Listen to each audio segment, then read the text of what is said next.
Film dimulai dengan lukisan abstrak oleh seniman Meksiko. Scene kemudian berlanjut pada seorang laki-laki tua bernama Rolando yang sedang menemani istrinya, Elisa, di sebuah rumah sakit. Tiba-tiba situasi dalam ruangan menjadi kacau. Semua pasien dibawa keluar secara paksa dan digantikan dengan demonstran yang terluka parah. Dokter menyarankan agar Rolando mencari rumah sakit swasta lain untuk istrinya.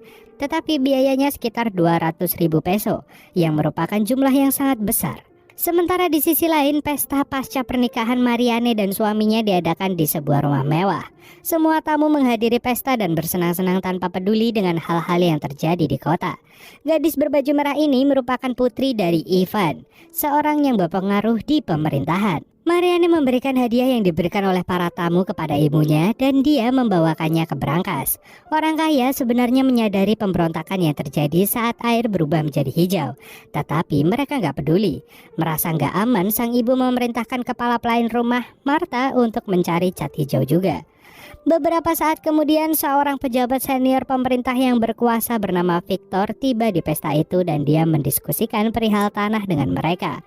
Menyadari bahwa bahaya semakin dekat, Victor dan keluarganya segera meninggalkan pesta pernikahan. Saat para tamu sedang menikmati pesta, tiba-tiba Rolando muncul di rumah mantan majikannya dan meminjam uang pada Ibu Mariane untuk operasi darurat istrinya. Rolando meminta 200.000 peso untuk menutupi biaya pengobatan, dan Ibu Mariane kembali ke pesta dan meminta Ivan dan Daniel meminjamkan uang padanya. Dia berhasil mengumpulkan 35.000 peso dan menyerahkan kepada Rolando. Namun karena tidak cukup, Rolando pun meminta untuk lebih. Dan gak lama kemudian Rolando menyapa Mariane dan menceritakan situasinya.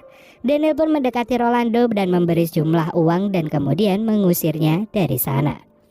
Sementara Mariane mencoba membuka brankas untuk mengambil uang yang akan dipinjamkan pada Rolando, ternyata kata sandinya udah diubah.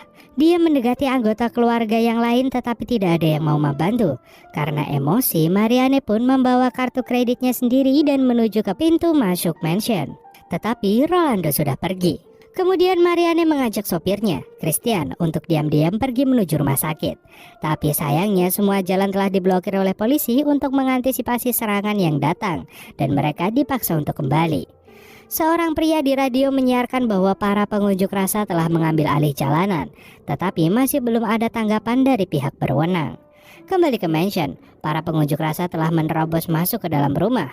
Pemimpin mereka menembak Ivan dan situasi rumah menjadi semakin kacau. Alih-alih membantu majikannya, kepala keamanan Philip menembaki para tamu dan membantu pengunjuk rasa memasuki rumah. Begitu brankas dibuka, Philip pun langsung membunuh Ibu Marin. Beruntung, Marta masih setia pada majikannya dan diam-diam menelpon putranya, menyuruhnya untuk tidak kembali ke rumah. Tapi tiba-tiba dia ketahuan dan diserang. Di sini orang kaya dihukum karena keserakahan mereka dan kesombongan mereka juga. Mereka pun menghancurkan lukisan terkenal dan bahkan istri Daniel yang sedang hamil harus tewas karena terbunuh. Mariane dan Christian kembali ke rumah, tetapi segera pergi karena mobil dikepung oleh para pengunjuk rasa. Menggunakan rute alternatif, mereka akhirnya tiba di kota tempat para pengunjuk rasa membuat kekacauan. Mereka hampir ke rumah Christian dan disambut oleh Rolando. Ternyata Christian merupakan keponakan dari Ronaldo.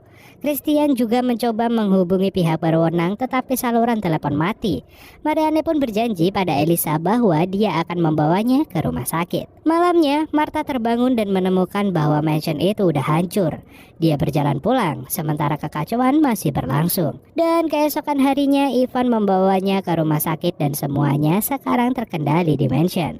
Mariane ingin kembali ke rumah, sementara Christian yang lagi memeriksa keadaan di luar, tiba-tiba dihampiri oleh beberapa tentara militer yang menawarkan jasa mereka untuk mengantar Mariane pulang. Dalam perjalanan, para prajurit ini memaksa Mariane untuk menyerahkan telepon, anting-anting, cincin, dan arlojinya kepada mereka. Dan kota telah berubah menjadi berantakan dan mayat dapat ditemukan di semua sudut kota. Alih-alih membawanya pulang, Mariane dibawa ke pangkalan militer. Di sana, dia dan semua tahanan diperlakukan kasar oleh para tentara.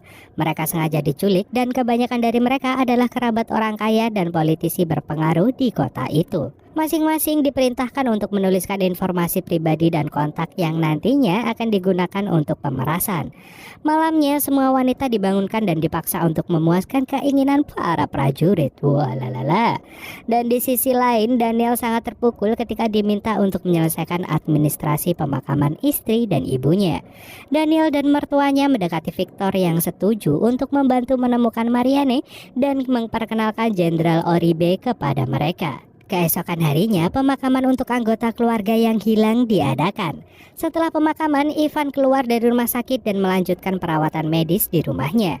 Saat Victor mengunjunginya, dia mengatakan bahwa dia akan segera menemukan putrinya. Pemerintahan dan kekuasaan mereka pun mulai berantakan, karena pelayan mereka tidak patuh seperti sebelumnya kepada sang majikan.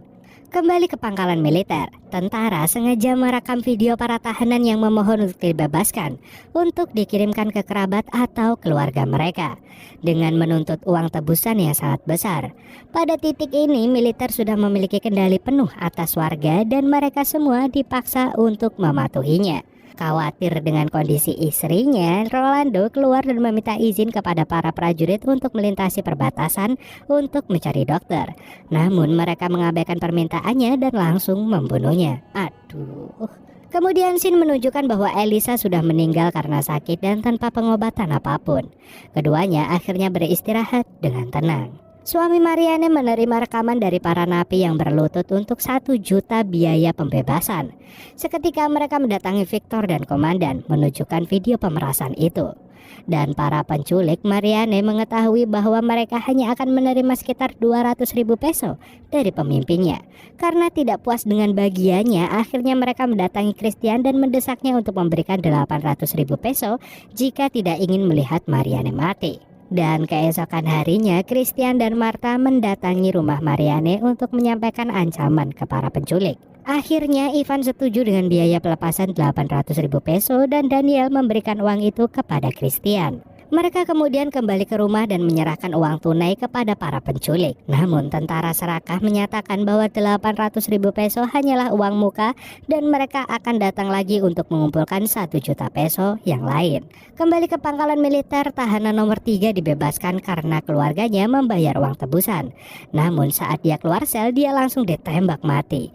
Hal ini menunjukkan bahwa tidak ada yang akan dikembalikan ke keluarga mereka. Dan keesokan harinya, Martha dan Christian menjelaskan situasinya kepada suami Marianne. Tidak senang dan merasa curiga, dia segera memanggil Victor, menuduh para pelayan menculik Marianne.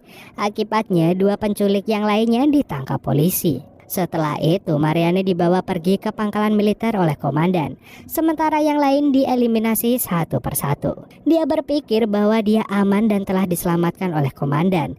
Namun dia dibawa ke rumah Christian, di mana Christian sudah menunggunya. Polisi segera menembak Marianne di kamar mandi dan memberikan pistol pada Christian, dan kemudian menembaknya. Keesokan harinya, Daniel diberitahu oleh Victor dan komandan bahwa istrinya telah di-COD ke malaikat. Di akhir film terlihat Ivan yang menghadiri upacara eksekusi dengan Victor dan komandan yang duduk di sebelahnya, bertingkah seolah-olah mereka tidak melakukan sesuatu yang kotor.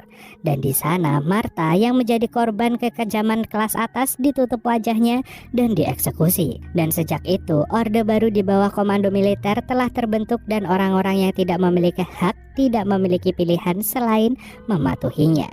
Dan filmnya tamat. Hei,